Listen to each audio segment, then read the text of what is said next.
Digitaliser son offre de formation, vous y avez pensé, mais vous ne savez pas du tout comment vous y prendre, alors cette vidéo est pour vous.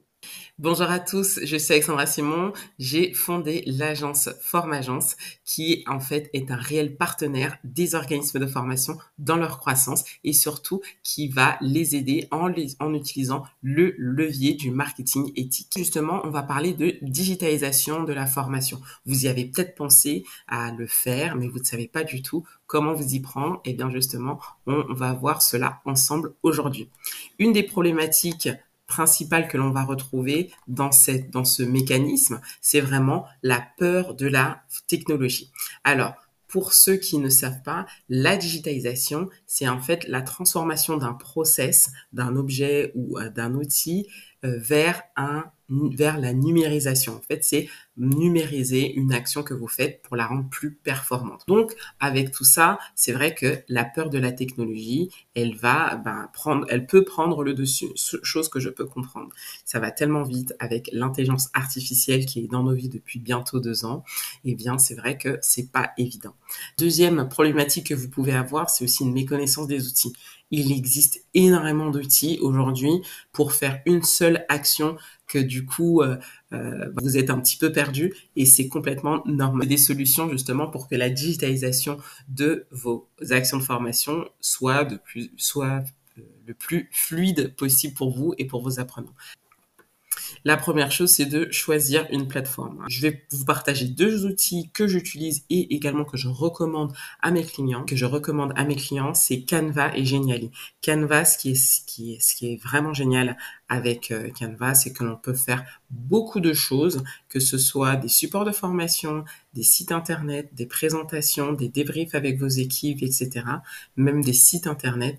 Et encore, c'est juste 10% de ce que Canva peut vous proposer, d'accord? Et c'est aussi abordable pour ceux qui veulent la version premium, sachant que la version gratuite vous permet quand même de faire beaucoup de choses, donc allez y faire un petit tour. Et puis, il y a Genially. Genially, c'est vraiment le côté interactif qui va être mis en avant. Ce qui est intéressant, c'est qu'il y a des templates que vous pouvez réutiliser et adapter en fonction de vos actions de formation. C'est vraiment intéressant et aussi au niveau rapport qualité-prix. Au niveau de l'engagement des participants, ça va être important pour vous pour que cette digitalisation soit un succès, c'est vraiment de donner les instructions. Faut pas penser qu'à chaque fois, vos apprenants connaissent, manipulent aussi bien la technologie que vous allez proposer. Donc, le fait de pouvoir donner des instructions le plus simple possible, c'est souvent un acteur qui va être très important dans la digitalisation, d'accord? Sur l'interaction que vous allez mettre par rapport à vos apprenants pour que le parcours pédagogique et le parcours d'apprentissage de vos apprenants soit vraiment intéressant, ok? Et puis, proposer aussi des récompenses qui sont adaptées. Juste faire proposer un badge parce que la personne a fini un module, voilà, il faut que ça soit beaucoup plus engageant. Donc, et trouver des solutions des récompenses, en fait, qui vont être intéressantes pour vos apprenants et de leur donner l'envie, justement, d'aller jusqu'au bout de votre action de formation. Il y a plusieurs étapes à respecter.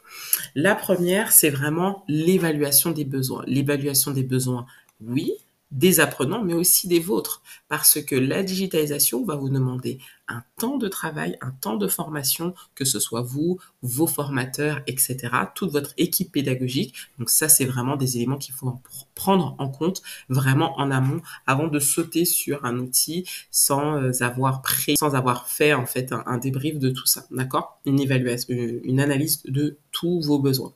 Et puis ceux des apprenants, parce qu'à la finalité, c'est eux qui vont passer le plus de temps sur la plateforme. Donc vraiment, prenez en compte tout ce parcours, cette progression pédagogique que vous allez apporter à vos apprenants. La deuxième étape, c'est d'adapter le contenu. Tout n'est pas forcément bon à être digitalisé. Surtout, je pense à des secteurs je pense à des secteurs comme la sécurité ou encore tout ce qui est médical, etc. Les formations qui sont dans le domaine de l'artisanal, etc., où il y a besoin d'avoir des manipulations, des fois, c'est pas forcément bon de digitaliser ou tout n'est pas forcément digitalisable au moment, à l'instant T. Après, si dans ces domaines-là, c'est d'utiliser la réalité augmentée, je ferai certainement une vidéo sur ce sujet-là, où vous savez, où on a le casque avec, on est en immersion totale dans une situation, ça peut être tout ce qui est le domaine médical, où on va voir le corps, etc. en 3D, et puis pouvoir manipuler avec ces outils-là. Donc, c'est vraiment adaptable, mais il faut prendre vraiment avec précaution ce que je vous dis avant de tout digitaliser, surtout pour vos actions de formation. Et puis, le plus important, c'est de faire un suivi. C'est bien de digitaliser, mais est-ce que est-ce que ça vaut le coup? Ça, c'est intéressant de le voir. Faire des tests. Donc, on va peut-être faire un suivi sur 3 mois et faire un débrief sur les apprenants. Est-ce que ils ont été, enfin, toute cette digitalisation s'est bien passée? Est-ce qu'ils ont bien pris en compte tout ce que vous avez mis en place, etc. Et puis aussi par rapport à vos équipes, est-ce que ça n'a pas été trop dur de passer à la digitalisation, etc.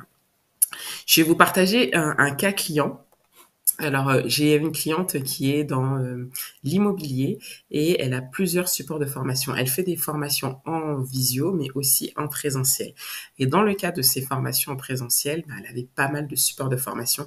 À chaque fois, avant ces formations, elle passait énormément de temps à changer les supports, mettre à jour, etc. Eh bien, ce que l'on a fait ensemble, c'est qu'on a digitalisé une de ces parties, enfin, la plupart de ces supports de formation, où on a créé des templates, d'accord, de supports de formation, et du coup, elle n'a plus qu'à faire une mise à jour qui peut être de l'ordre d'1 à 2 fois par an.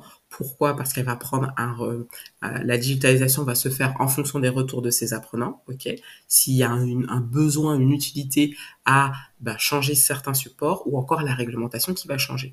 Et elle a gagné 1h30 elle a gagné 1h30 par semaine en réalisant juste cette digitalisation-là. Voilà ce que je voulais vous partager concernant la digitalisation. Si vous aussi, vous voulez aller un peu plus loin sur savoir comment vous pouvez mettre tout ça en place dans votre organisme de formation, n'hésitez pas à cliquer sur le lien qui se trouve ci-dessous et à vous abonner pour recevoir la notification des prochaines vidéos que je vais publier. D'ici là, prenez soin de vous et je vous dis à bientôt.